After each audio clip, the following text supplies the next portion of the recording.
We live in an interconnected and increasingly globalized world. Thanks to international jet travel, people and the diseases they carry can be in any city on the planet in a matter of hours.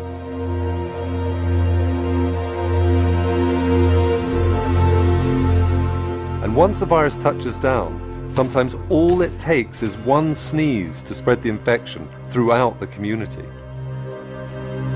When humans were hunter-gatherers roaming the wild savannas, we were never in one place long enough, and settlements were not large enough to sustain the transmission of infectious microbes.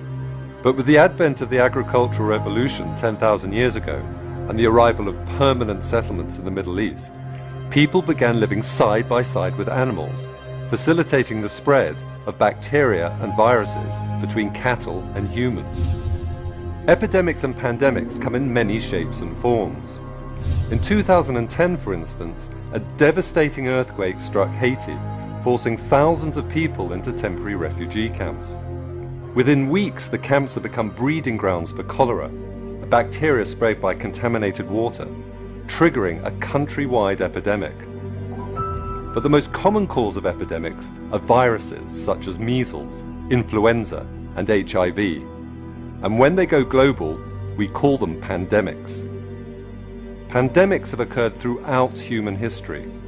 Some have left scars on the tissue and bone of their victims, while evidence for others comes from preserved DNA.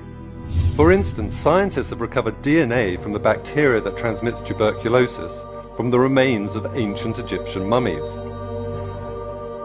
And in 2011, scientists investigating a plague pit in the City of London were able to reconstruct the genome of Yersinia pestis, the bacterium responsible for the Black Death of the 14th century.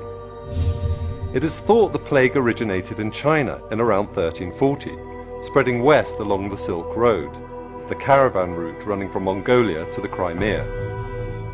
In 1347, the plague reached the Mediterranean, and by 1400 it had killed in excess of 34 million Europeans, earning it the title, the Great Mortality. It was later historians who called it the Black Death.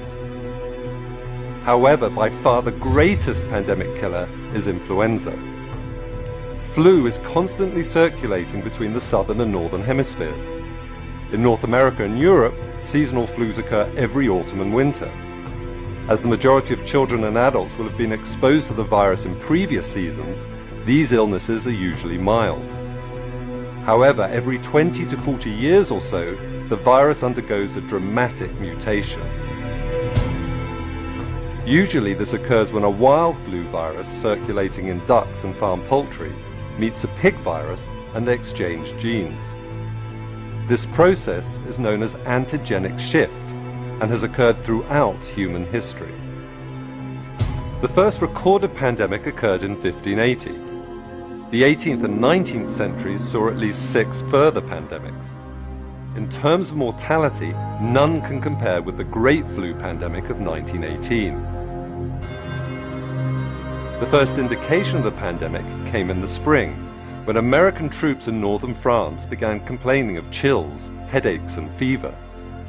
Then, the following September, at a US Army barracks near Boston, soldiers started collapsing on parade, prompting their removal to the camp infirmary.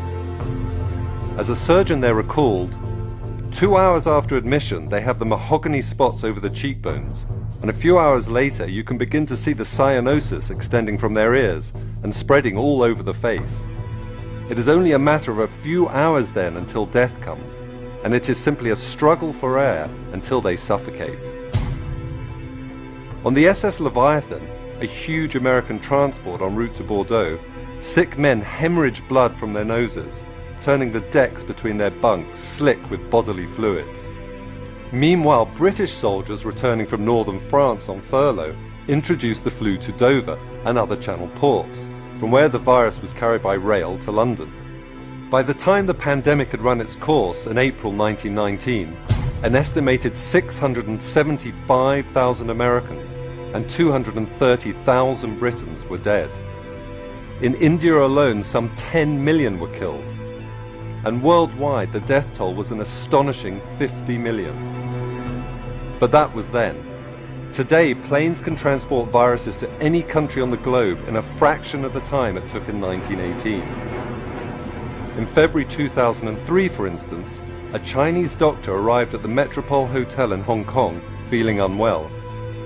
Unknown to him, he was harboring a new animal origin virus called SARS, short for Severe Acute Respiratory Syndrome.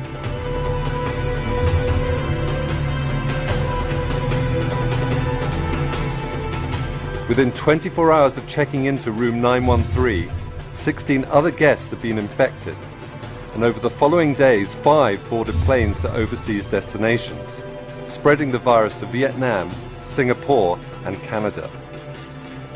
Flights between Hong Kong, Toronto, and other international cities were quickly grounded, and thanks to other emergency measures, a pandemic was averted. By the time the outbreak was over 4 months later, SARS had infected 29 countries worldwide, and more than 1,000 people were dead. For all that the virus was rapidly contained, however, there was little that could be done about the alarming news reports carried by cable news channels and the internet. As bloggers added to the hysteria by spreading unfounded conspiracy theories, tourism in Hong Kong and other affected cities ground to a halt, costing businesses more than $10 billion. One business, however, did very well. Above all, SARS was a reminder that pandemics have always been associated with panic.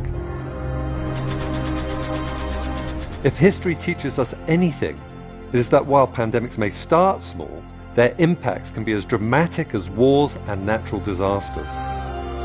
The difference today is that science gives us the ability to detect pandemics right at the very beginning, and to take action to mitigate their impacts before they spread too widely.